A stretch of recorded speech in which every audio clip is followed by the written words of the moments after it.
pieces. It rusts more than steel. So we need steel. But what are the three components of steel that we discussed last week? Three major raw materials: iron ore or taconite, limestone, and coke or coal.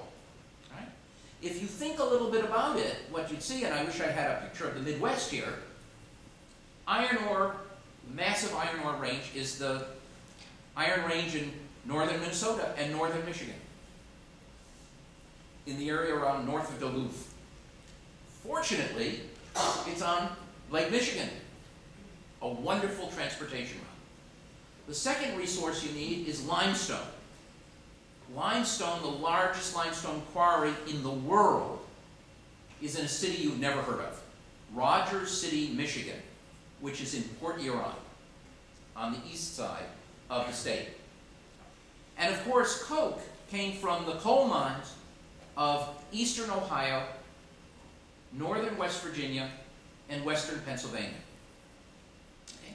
Well, if you think of those three things and you realize that each one of them is incredibly heavy to transport, but you need to bring them together and put them in a huge mill requiring tens of thousands of workers, because you're Mr. Carnegie or you're Bethlehem, or you're going to be forming United States Steel.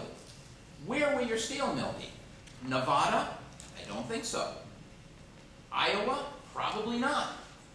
It is going to be where you minimize those transportation costs using the transportation that you need, which happens to be the Great Lakes, the great ore carriers of the Great Lakes, and the rail from the coal mines. So where will those cities be?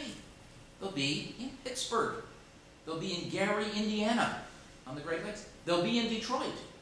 They'll be in Cleveland on Lake Erie. And that's exactly what will happen. What is going on here? Industrialists attempting to be the most profitable, meaning lowest cost producer of steel, locate their production. It's not government. These are producers. This is the private sector. Locate their production in order to minimize transportation costs, because once again, key point, headline, it's all about transportation costs. And the answer is Pittsburgh becomes a booming city. Same thing for Detroit, because Detroit has to assemble all of these very heavy stuff: glass from Toledo, tires from Akron, steel from Chicago and Pittsburgh and Cleveland, and has to bring that all together. So industrialists drive this process.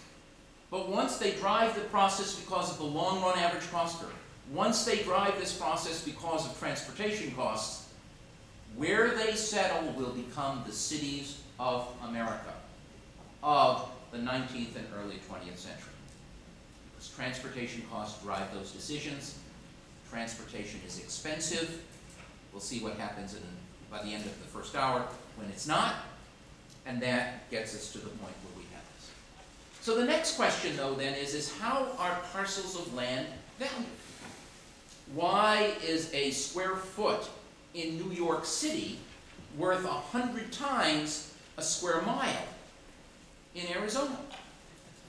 Russ is going to give us some thoughts on that. Thank you.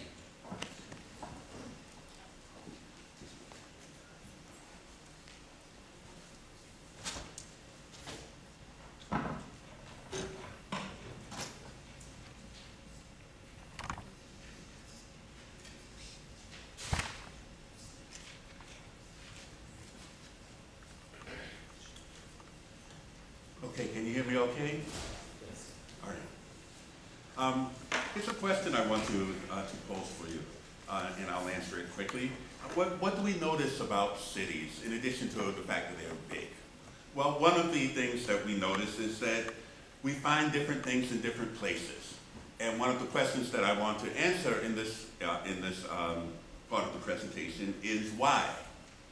Well, in the early, just to recap a few things that were introduced last session, early cities in the United States were fairly compact. They were about 2 miles in diameter.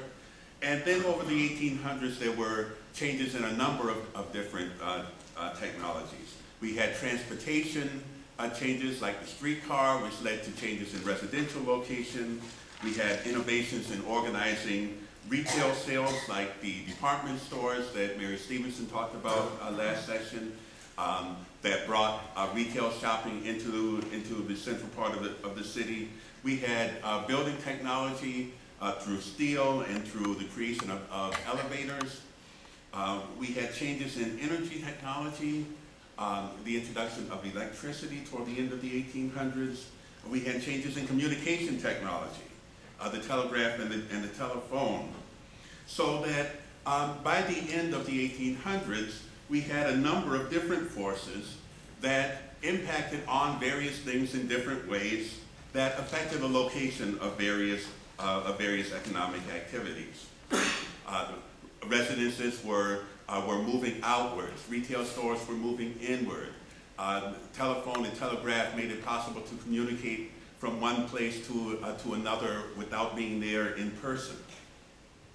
So it became increasingly important by the beginning of the 20th century to understand where businesses and families locate within metro areas, where we find greatest density, where we find various forms of economic activity. Now, what you will come to understand from this part of the lecture is that patterns of land use, patterns of where these different activities occurred, come from land values, which are related in turn in large dimension to transportation costs.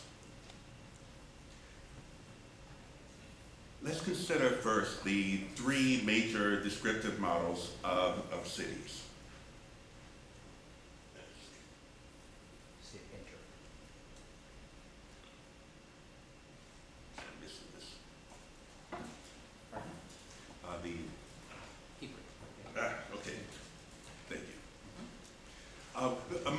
Among the activities that we will want to be concerned about are these 10. Where's the central business district?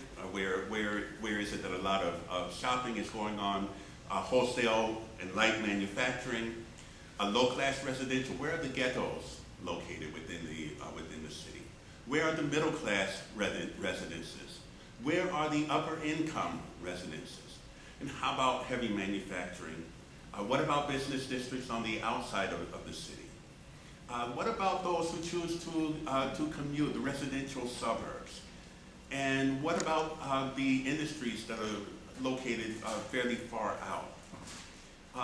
And what about those who really go long distances, the commuter zone?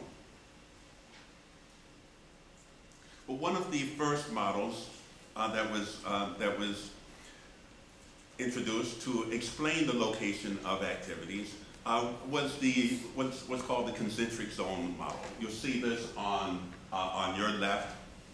So let's just focus on that for a little while. This was introduced by what became known as the Chicago School of Urban Sociology, largely identified with Ernest Burgess and Robert Park, two of the leaders of that school. Burgess introduced it in 1925, revised it in 1929, and what they did was to encourage, this is toward the beginning of the field of sociology as an empirical science. And so what they did was to encourage their students and their professors to go out and actually measure where things were.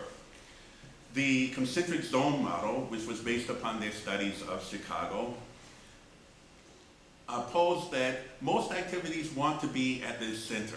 And that this is where we can find the densest activity within the city. The inner ring is the central business district.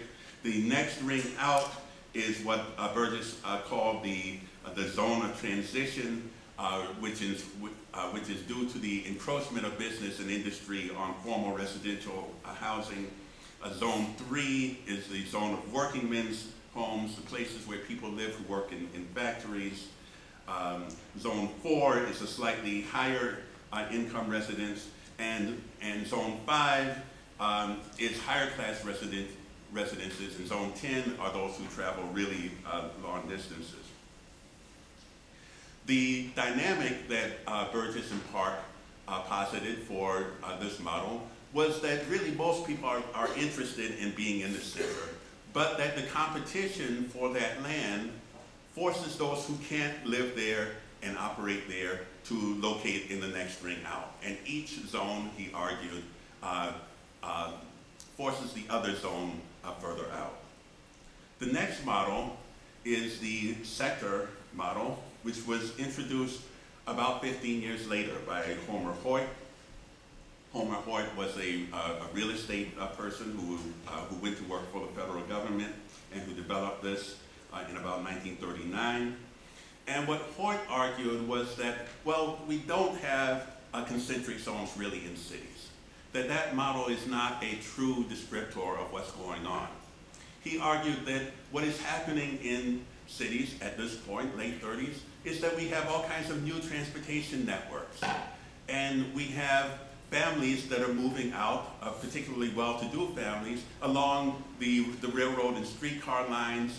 And then we have businesses that are following them out to those areas. Why? Because, particularly retail business, because they can sell to them better. And so we have development that is really being built around transportation lines. And this can be represented, he said, in terms of sectors. So in this model, there is still a central business district, which is very dense. But then a light manufacturing firm might be located along railroad lines that are dedicated to transfer of materials along routes along sector 2, represented there to the northwest and to the southwest. We may find low-class residential on poor land, on land that's not as good in the sectors located 3.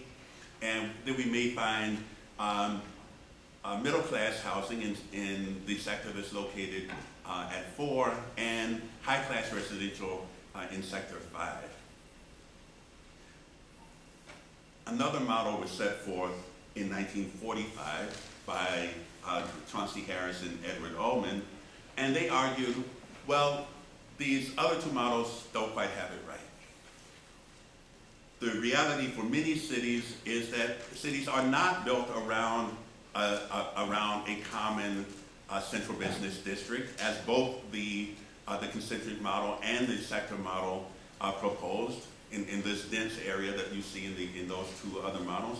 They argued instead we have development occurring around multiple centers. And so they called this the multinucleic or the polynucleic model. And they argued that there are different things that drive the development of cities. Some activities require specific types of facilities. Some have localization economies where businesses benefit from being located next to similar businesses. There are some activities that are located farther away from others simply because they're not compatible with others. And then there are some areas that just don't make, where the economic activity just doesn't make enough profit to be located in one of the more desirable areas. Okay, so these are the 3 models that have been introduced to explain the how cities are divided up into different land uses. Now, I mentioned earlier that you're going to learn that patterns are determined by land values. So let's study the economic forces underlying all of these different models that were represented, so that we can see both how land values are related to them, but also how we can understand modern cities in the 21st century in terms of land values. Now, land may be valuable because of what is physically there, but land may also be valuable for another reason. Land may be valuable because of its proximity to another place. And one of the things about proximity is that proximity can mean easier access. So this is our tie to the theme of transportation, that a lot of what we're talking about has to do with access. So in the mid-1960s, William Alonso, an economist who is credited with starting a lot of things in urban economics, pose a model for understanding land values and how access plays into land values. He argued that just as everyone in the Monopoly board game that was introduced last time wants access to the beachfront, that everyone in cities wants access to the central marketplace, that is the most valuable, place. But in order to explain how this went on, he started with this simple model. He said, instead of thinking about cities, let's think about land markets. Let's think about agricultural production. And let's propose that we have a group of identical farmers who produce the same crop in identical ways, on identical size plots of land. In fact, the only difference between the farmers is that some have land very close to the central marketplace and others have land that is farther away. So let's trace it through the relevant logic here. Farmers, like other people in business, are profit-seeking, and your profitability depends upon the revenue that you bring in and the cost that you have. Farmers have two types of costs. They have production costs, and if we're assuming that all of the production methods are the same, the production cost would be the same for each farmer. Though we're assuming the production costs are the same, the size of land is the same. But the transportation costs are also relevant because the farmers need to get their goods to the market. And where is the market? The market is at the central marketplace. So the transportation costs vary with the number of miles traveled. And the farther away that you are, the more you have to pay in order to get your goods to market. So the farmers who are located near the market will be more profitable than the farmers who are located farther away. Now, let's suppose that there is a certain amount of income that is necessary for a farmer to stay in business. The farmer says, I want to earn at least $10,000 this year, or else I'm going to go work in the mine somewhere, or I'm going to go work at the Burger King or whatever.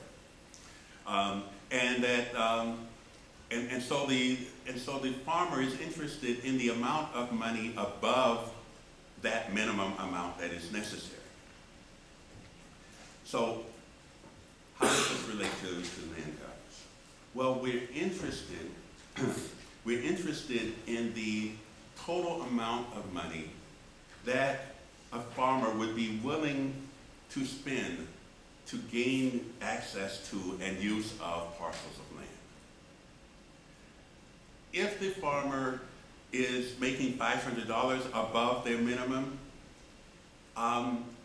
they would be willing to spend up to $500 to get closer to the marketplace. And so we find plots of land so we find plots of land that are closer to the marketplace have higher rents that would be paid for them.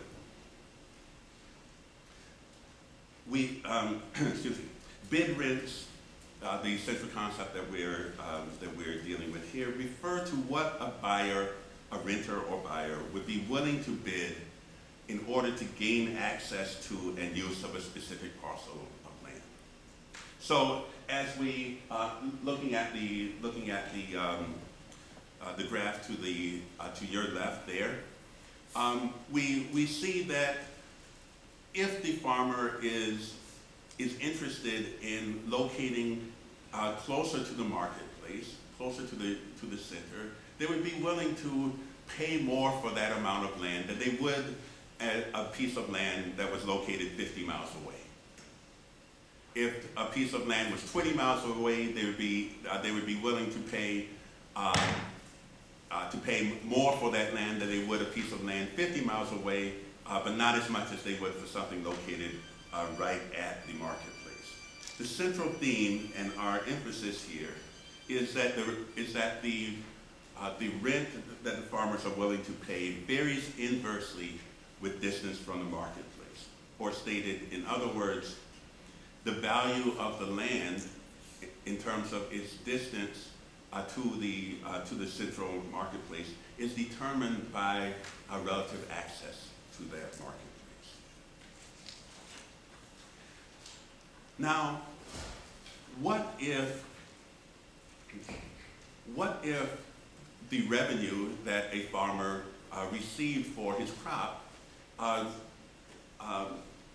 increased? Let's suppose that there was that people were willing to pay more money for whatever the farmer produced, whether that is bananas or whether that is milk or whether that is tomatoes. In that case, we would see a higher. We would see that the farmer was receiving an amount a bit more than the minimum, than the previous amount that they received, and in the way that we have it drawn here, about $600 over the minimum amount that was required to keep them in business.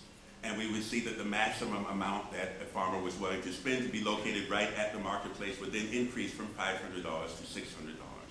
We would also see that because of this additional money that was available, farmers would be willing to buy land that was farther away, that it was now profitable in order to buy that land farther away. So we see a new line in panel B extending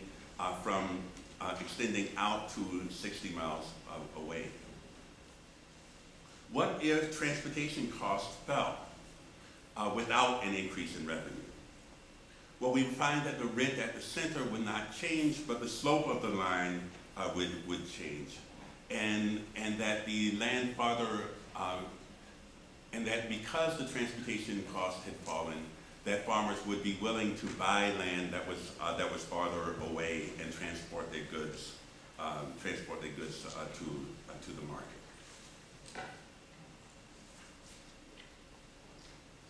So this is the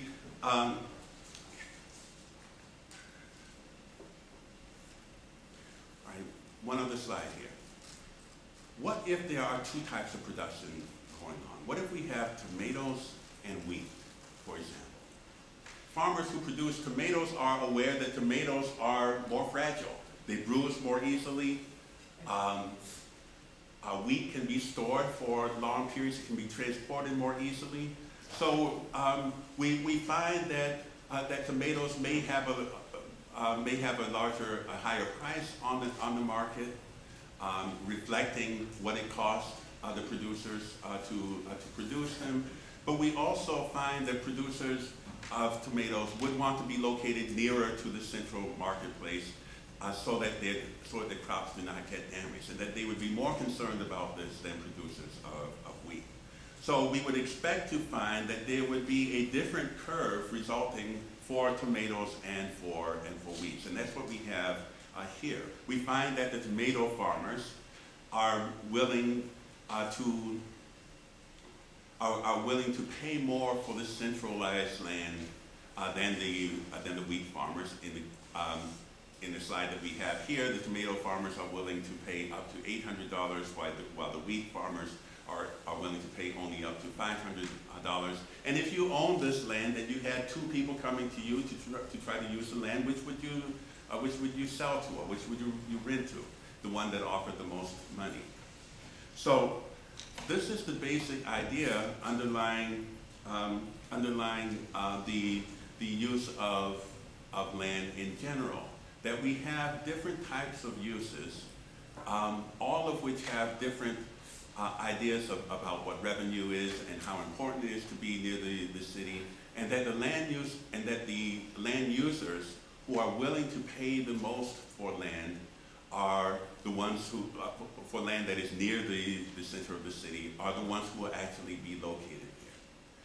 Now, there is one important thing here, the residential paradox, because if you know most cities well, another thing that you'll notice about land use is that there are a lot of poor people who live in center cities. In fact, when we talk about central cities, sometimes in general, we often are referring to poor areas. So the question is, if there are people who are very interested in locating near the central city, and land prices should be bid up. Why is it that we have poor people who are located there instead of rich people? Well, the answer is that the one thing that trumps the cost of transportation, the one thing that trumps access to the central city for those who are selling land is density. If we are able to pack more people into an area, then even though we charge less per person for that piece of land, we may actually have a higher total revenue coming in because we have more people paying these small amounts. So if we are able to pack 1,000 people into an acre of land, we may be better off financially in terms of who we're renting to than we are selling to a person who is a single family who wants an acre for their single family. This is what Alonso called the residential paradox. It's reflected in this graph by the designation that the low-income families are located closer to the central city than high-income families are. And this is one of Alonso's, in addition to his explanation of land use and how it is related to economic factors and to the whole issue of access through transportation. This is another one of his important contributions to us understanding the various land uses in cities. Thank you. Very good. We have one more question that we want to ask before the break.